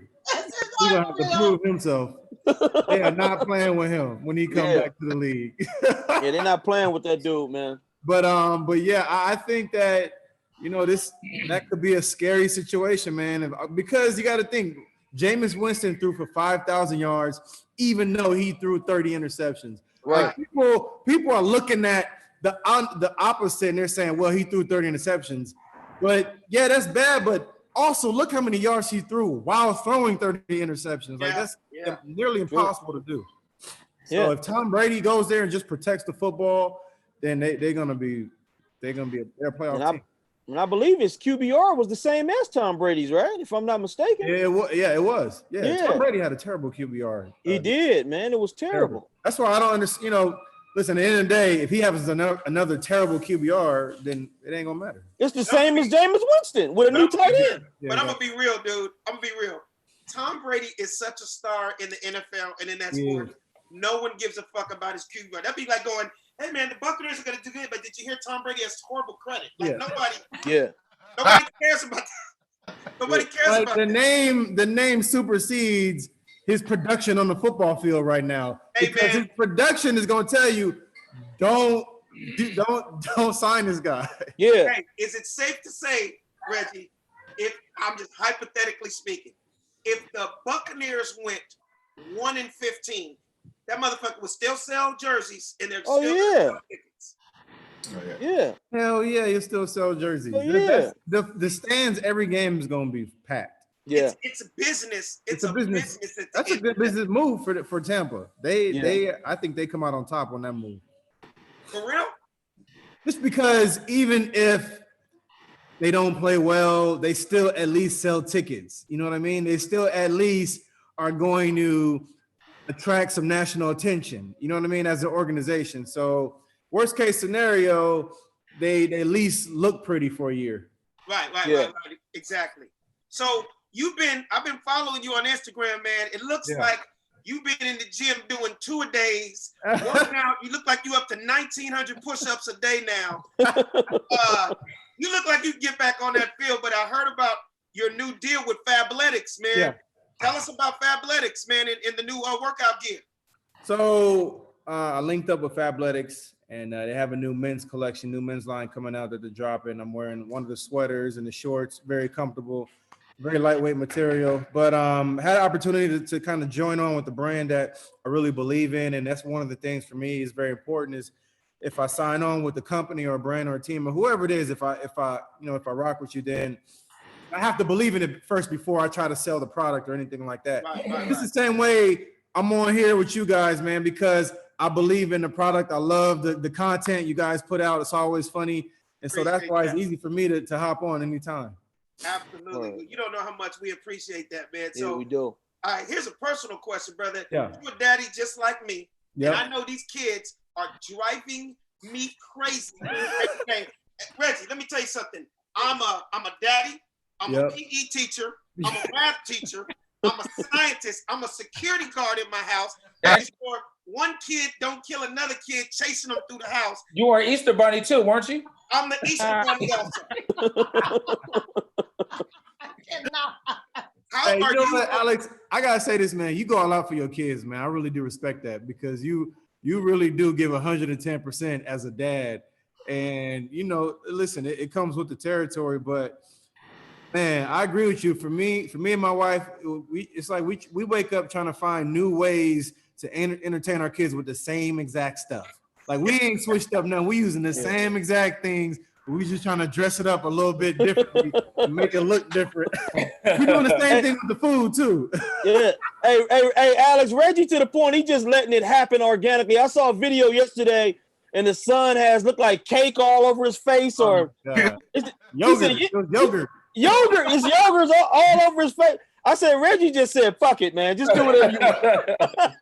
Man, listen, I do what you want to do, man. I gave in to my kids. Hey, Reggie's kids, they would go, hey, daddy, we're over here playing in the fireplace. Okay, cool. Make sure you put out the fire when you're done. Just put it out. Listen, so I'm learning that the best way for them to learn sometimes is for them just to go through it. Yeah. Go ahead and scrape your knees up. You know what I mean? Go ahead and fall off the couch and bang your neck. Right. You know hey, Reggie, they gonna learn what CTE is at an early age. Hilarious. Yeah. 3 years old, you got a concussion. Mama, go put some ice on that. You got a concussion. Yeah. Yeah, he's breathing though. He's breathing. Oh, I can't teach them everything, man. Yeah. I'm gonna do my best, but that is. Hey, so I gotta ask you, Reggie, did you get a chance to watch The Last Dance documentary with for Michael Jordan, ESPN? I watched the first half of it, and I mean, I was already angry at the Jerry Cross. Yeah. He pissed me off. Talking about because it's underpaying Scottie Pippen. Well, no, when he was saying organizations winning championships, not players. That pissed me off because as a player, I understand and know, listen, there's front office people who do paperwork, they do their job, right? They get paid to do that, right? And then you have, secretaries and you got, assistants and all these other people. And then you got the coaching staff and the players. Right. And at the end of the day, it comes down to the players. Absolutely. Right? The players make the coaches look good. Absolutely. At the end of the day, anybody on this chat right now can coach LeBron James. Right. Anybody. Right. Anybody in there just be like, hey, bro. He's absolutely right. Anybody in here can coach LeBron right now. Yeah. He's absolutely right. Yeah. Like, it's so funny you brought that up. I always say, like, Phil Jackson just happens to be probably one of the most blessed coaches in the history of pro sport. Oh my God. Why? Because he had two of the greatest dudes to ever touch the ball play for him. His legacy is crazy. Let's just be real and understand, man. I think I'm talking like you right now, Reggie. I'm not trying to degrade that man for what he did, right? Yeah. But, nigga, there's only so much he could tell Michael Jordan. There's only so much he was able to tell Kobe Bryant. Right. Don't get me wrong. You're the curator. You're drawing up the plays. I mean, I'm pretty sure you played for great coaches, and you're not knocking them, but you're just telling the truth. And I think that Reisendorf, them years, he was on some dictator shit. Yeah. And going, guess what? None of you motherfuckers would be here if it wasn't for me. So that's why when he said, no, it's organizations that win. It's back to what you said. Don't get me wrong. Everybody plays a part in this. But it comes down to you guys on the field and the court. It always going to be like that, man. It's always a player-driven league. Coaches' jobs are to drive the Bentley. Their job is not to go out there and to build. They're not reinventing the game. You know what I mean? At the end of the day, there's nothing that you're going to teach me that I don't already know. We're just trying to find a way to facilitate it so that it all works well and flows together. But, none of this like you said, if it wasn't for Jordan, none of this would even be possible. Yeah. Right. Absolutely, man. So and it makes a whole lot of sense. What'd you say? No, I said it makes a whole lot of sense what Reggie just said, because I believe in every organization, the coach may have a championship recipe that they have in mind for the players, but it's the players that execute and get that done. It's just like when you want to talk about the New Orleans Saints, look at Sean Payton.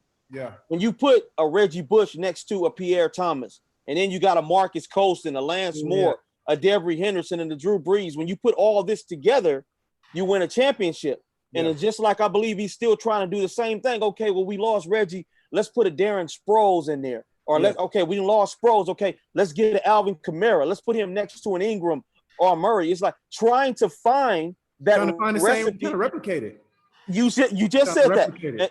Trying to replicate the Reggie Bush and the Pierre Thomas same identical recipe because it works. And that's not the organization. That is the players. Yeah. And how much did Reggie pay you, Savvy, for saying that? Stop. Hey. He just cashed you or something, man. Hey, let me give you a prime example, man. Watch. Let's just, this is going to be a perfect test case.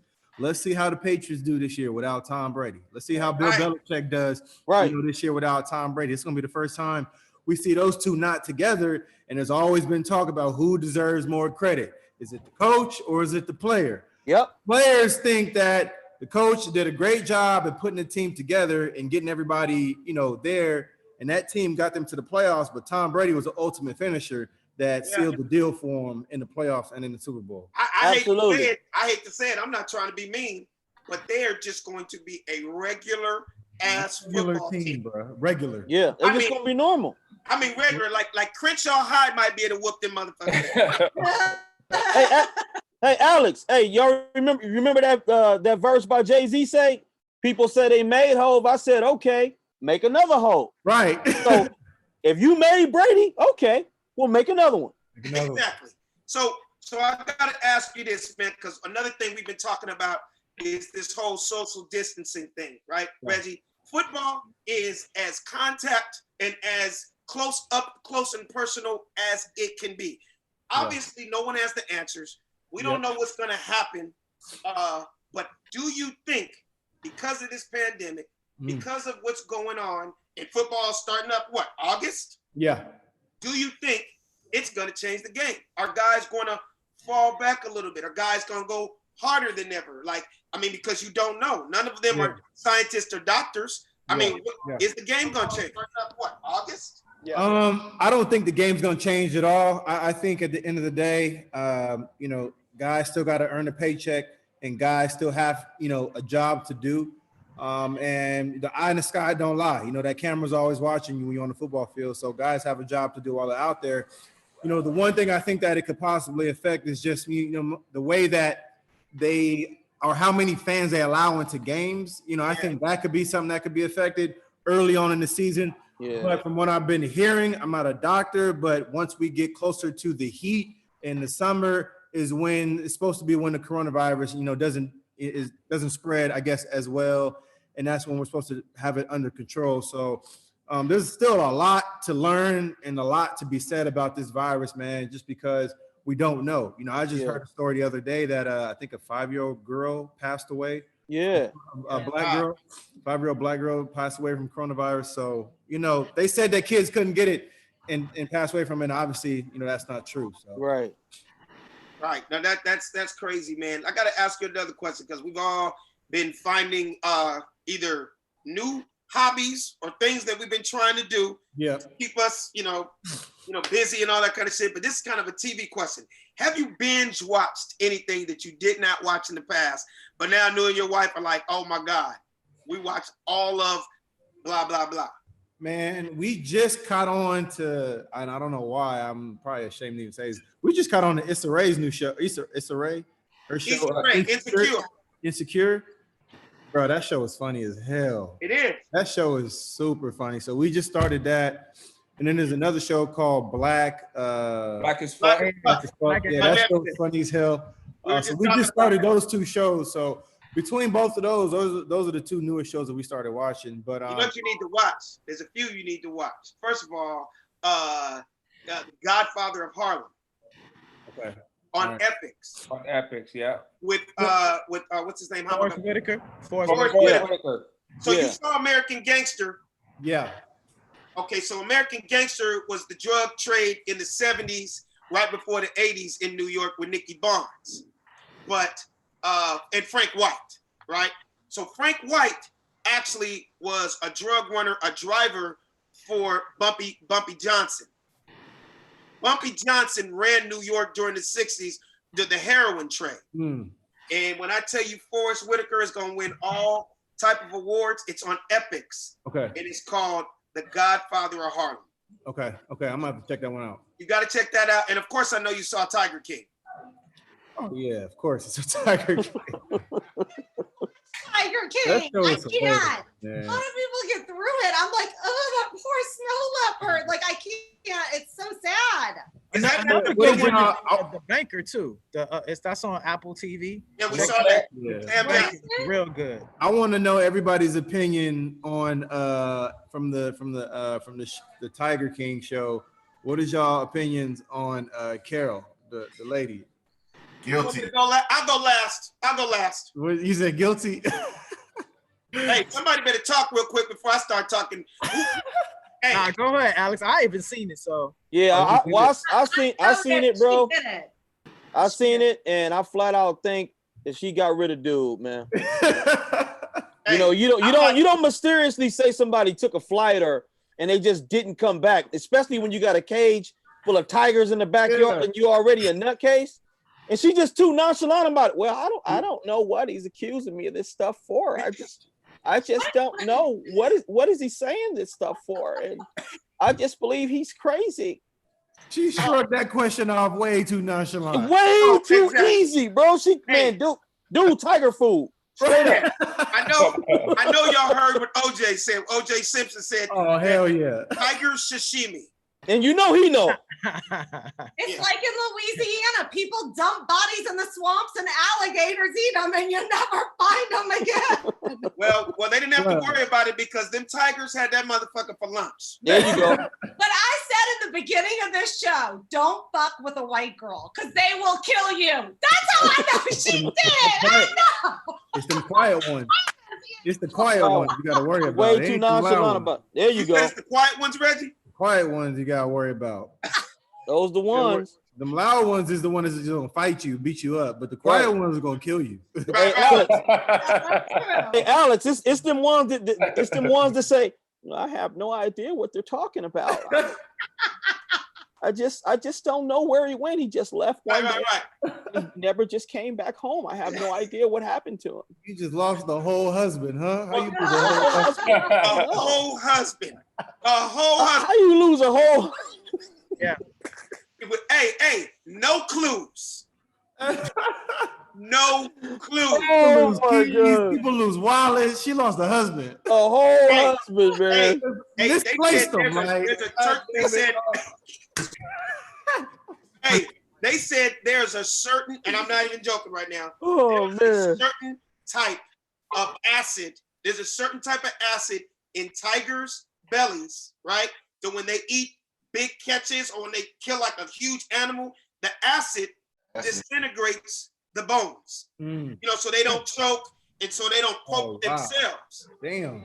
So there's no evidence of that shit. That's all gone. Oh, yeah. You digested that body. It was gone. Oh, it's a wrap. I gotta ask you this, Reggie. Did you watch Teddy Riley versus Babyface? I didn't. I missed that one, man. I'm mad I missed it too, because I've been trying to catch, and tune in on all the. It's on YouTube though. You can catch it on YouTube. Okay, yeah. I gotta go look it up. Yeah, brother, when I tell you it was hilarious. But I mean, you know how many hits both those dudes had. Man, those guys are legends. And it's just Teddy just tried to go a little too far with it. He wanted to. Teddy thought he was performing at the Grammys. It was on IG Live. Yes, IG Live, nigga. Just a little box. It's just like right now. You're in the box. We're in the box. But if you tried to, set up lighting and 10 band members and 11 dancers, all in that little box that you're in right now. Yeah. We had Adrian Broner dancing in the background. Oh man. It was crazy, man. Was that Adrian? I thought it was Baron Davis. Right? Yeah. Oh man. It was a hybrid version of the two. On the show. Oh man. Hey, so tell me real quick. I know the last time we talked, we were talking about because of this pandemic, because I was so looking forward to your golf tournament this year, man. And I know it was going to be huge, and I know it had to be postponed, but I know when you come back, you're going to come back bigger and better than ever. What's giving us more time to make it better. That's all it is. Yeah. Just giving us more time to make it better, man. But we're going to look forward to doing it next year. Obviously, this coronavirus has slowed down a lot of people, man. I'm not complaining, because, being able to put together a golf tournament, that's a leisure activity, man. A lot of people out here struggling, trying to make it to pay rent or try to just put food on the table. We out here golfing and, golf tournaments at 5-star resorts. So I'm not complaining at all, man. We're going to put it together next year. And, you got to be there. Oh, come on, man. I tell everybody, man, I played in a lot of tournaments, but man, when I tell you yours is first class, Yeah. it's fly. It's Wait till we fun. do it in Vegas at the Win next year. That's what we're Oh my God. Oh yeah, it's gonna be huge, dude. And definitely when we come back after this pandemic, I want to have you in studio to come back to it, our new studio also, because every time you come in, it ain't nothing but fun, dude. You're one of the real ones, bro. We've known each other so long, and we have a lot in common as far as being fathers. You're an athlete. I'm an entertainer. So kind of like under that same roof. You know what I mean? Yep. Yeah, no, I appreciate it, man. You know, I always love stopping through on the show, man. Anytime y'all can have me. Hey, chop it up. real quick. So Savvy doesn't think that I forgot. Yeah. I still have your jersey. Oh yeah, thank you. Remember what happened was when you came to the studio and it was in the glass? Yeah. What happened, Savvy? Did you say the glass broke or you couldn't see it or what? No, it's good, man. It's still right there in the man cave. It's still there, but you can barely see the motherfucker, man. You know. Hey, so what he wants me to do is the next time I see you or next time we play golf, since you put it on, he's gonna take it out so you can sign the actual number. All right, cool. Okay. Right. Yeah, no problem. And then make sure when you and your family is out there, make sure you wear your mask. Hell yeah. There you go. Hey, you gotta send me one. You gotta send me those. Yeah, the Lewis Stewart, man. Did you play golf in a mask today? I did. You did? I just had an all black one. Oh, well, we got you, man. We got you. Yeah, but I need those. Absolutely, bro. Well, we appreciate you, man. Tell your wife and the family we said hi, and definitely, you know, Halo was gonna have we were gonna do another huge birthday party for my daughter, but since it's falling under this, we just got to put it off. But we'll let you. The kids are same age and all that, so we'll make sure we do that. Yeah. All right, man. Appreciate y'all. We all right, big dog. Reggie Bush, ladies and gentlemen. Yes. Thanks a lot, Reggie. See y'all later. Appreciate you, brother. Yeah, no problem. All right.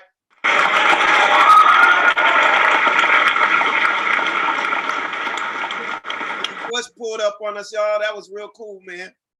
Alex. Yes. So when can I get my Lewis Stewart? I mean, when can I get my Crip rag, dude? Like, what's happening?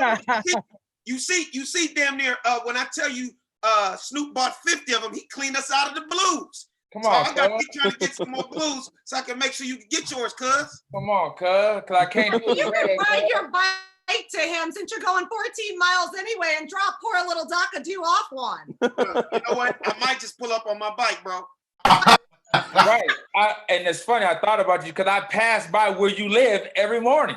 That's so funny. Hey, Alex, I'd like a custom New Orleans Saints one for the football season. Oh wow. Hey, you know we thought about that, but the only problem is if you can't sell stuff, and then it would come back. Even though we were thinking about it, because we're like, let's cross that bridge when we get there. Yeah, right. Yeah. Let's make 100 million of them, and they'd be like, you know what? They'd be like, damn, for real, we can't do that. But they can't do anything about it. I mean, if you do the color combination, you do the color. Yeah. You can't put the logo on it, but you can do the color.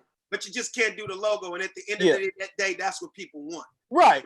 You know, my whole dog line, a lot of it is all black and gold because I'm a Houdat from New Orleans. Right. There you go. Hey, well, you guys.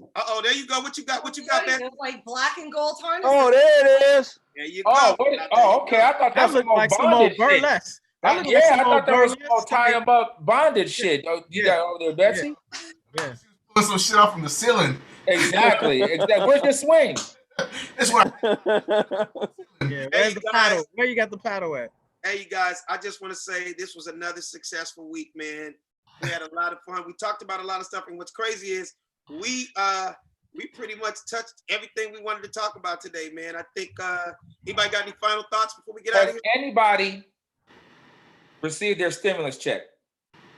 I'm not gonna get one, big dog. Oh, damn. Said? Nah, I didn't get one, bro. I see you got yours. It's behind you. I mean, that's wishful thinking. That's all we did. Yeah. No, my friend got hers but like 4 days ago. But do you know, it's always like, did you actually see it? Unless I see the shit, I don't believe it. No, yeah, she was freaking out, but a lot, but no, I got family members that got theirs. They said it direct deposited in there. Yeah, a few family members got theirs. A lot of people's gonna be delayed because Trump wanted to actually write his name on it. So that's what I was gonna say. So a few people Are will you get there. serious?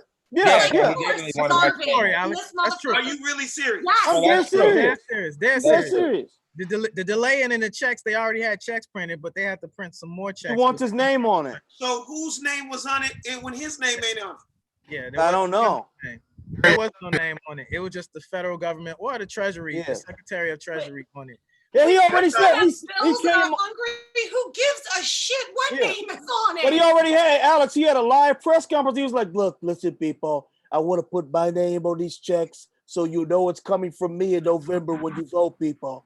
Oh Just know yeah, that the stimulus came from me. Remember that when you vote. I mean, come on. Obama's never gave you one. Come on. Hey, I thought you were gonna say Betsy's ex's name on it, Donald Jackson. Donald Jackson. Hey, Betsy. Betsy's ex, my mom's ex. Betsy, what was your stepdad? What is Donald's last name? I don't even remember. Doc Trump. gonna look But him you up. knew- 'cause I Doc knew gonna go it was look him up. My mom. Doc on Google a nigga when he Hey, gets. hey, I gotta check I gotta check out Donald's pedigree, dude. hey. First of all, Donald got 8 kids, so you know that nigga's name was Donald Jenkins III. Hey, you guys, I appreciate you guys. This was so fun. I needed this. This was therapeutic. One time, I want everybody to let everybody know where they can find it. Starting off with you, Raul. Let them know. Big Goose, DABIG, GUZ. Savvy, Amusing, Instagram and all other platforms. Betsy, At Bling and Betsy Comedy on Instagram and TikTok. why are you laughing, Betsy? Because I'm on TikTok. Doc. Can't do it. DOC 221 ENT. Okay, said brass. At, as you see in the corner, SEDBRASS. And that's mine is at Funny Man Alex Thomas. We appreciate y'all. And we're going to be back next week on the Funny Don't Stop Show. Peace. The Funny Don't Stop Show. The Funny Don't Stop. Hey. Hi, Raul. The Funny Don't Stop. The Funny Don't Stop Show. The Funny Don't Stop. The Funny Don't Stop Show. The Funny Don't Stop. Hey. My name is Halo Thomas, and you're listening to the Funny Don't Stop Show. Yeah. Thanks. And there you go.